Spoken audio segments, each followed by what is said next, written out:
Good day, everyone. For now, I'm going to present to you my chosen research study that incorporates the topic about subjective well-being under emotion-focused approach. And so this study is entitled Academic Resilience and Subjective Well-being Among College Students Using Online Learning During the COVID-19 Pandemic.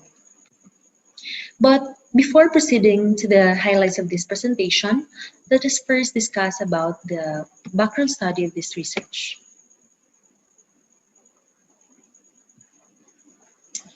The world is currently facing COVID-19 pandemic, and this virus is widely spread across various countries, one of which is Indonesia.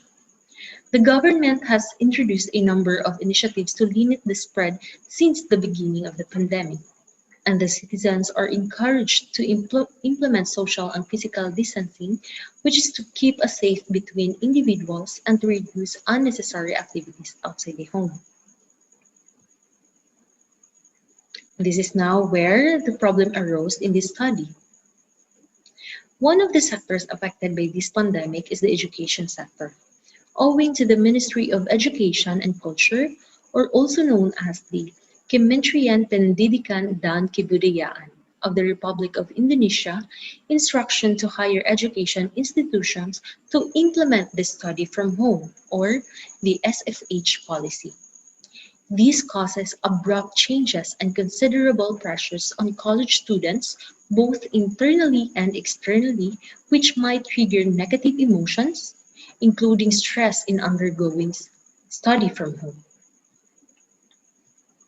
As for the research objectives, so the general objective of the study is to conduct a literature review entitled Academic Resilience and Subjective Well-being of College Students in Online Learning During the COVID-19 Pandemic. Specifically, this study intends to explore the correlation between academic resilience and the subjective well-being of college students experiencing online learning during this pandemic. So let us discuss about the methodology and as to how the researchers conducted their study. This study uses a library research method, and this literature study is related to theoretical studies, and the references used are inseparable from scientific literature. Well, it is my first time hearing about this type of methodology, which is the library research method. So what do you mean about this? Library research method, by definition, it involves the step-by-step process used to gather information in order to write a paper, create a presentation, or complete a research project. In order to describe, analyze, and or evaluate information found in primary sources, and also by repackaging information that secondary sources make information more accessible as well. Earlier, I said that this library research method or literature study involves a step-by-step process. Now, in the next slide, I'm going to discuss on how to appropriately conduct or appropriately done this literature study.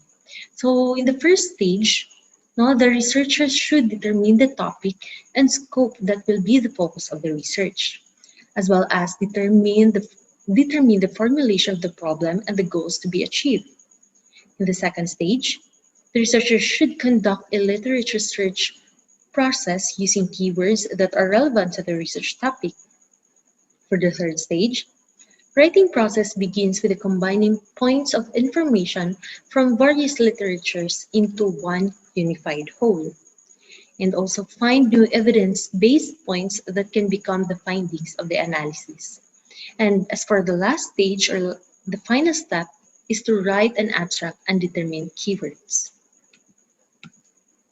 For a literature collection method and selection criteria, this time, this is the instruments that the researcher used for this study. So the search was conducted using the help of software named Harzings Publish and Perish on Google Scholar. And the keywords used were academic and student resilience, subjective well-being, and the combination of academic resilience and subjective well-being. And the criteria established for conducting literature selections are article written scientifically and relevant to the research topic, articles can be accessed in full, and articles are prioritized by the latest. And the literature that has been obtained and meets the selection criteria is 31 Google Scholar. As for the results and findings, so the results show that resilience is crucial in online learning in order to maintain and improve the students' subjective well-being.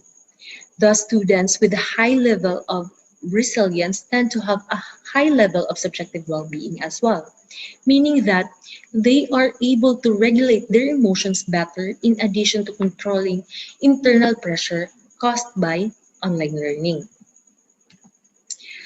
So as for the conclusions and as to thorough understanding about this research, no, so the researcher concluded that in order to have a high resilience abilities during the COVID-19 pandemic, students need to get support in the form of love and support from their family so that their subjective well-being will also improve.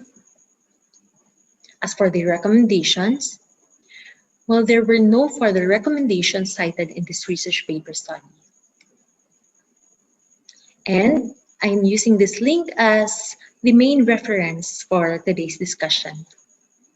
And also, let me add to you that this kind of research study is a qualitative, mainly a correlational research type, and they're using a literature study as a method in conducting the research. So I guess that would be all. Thank you.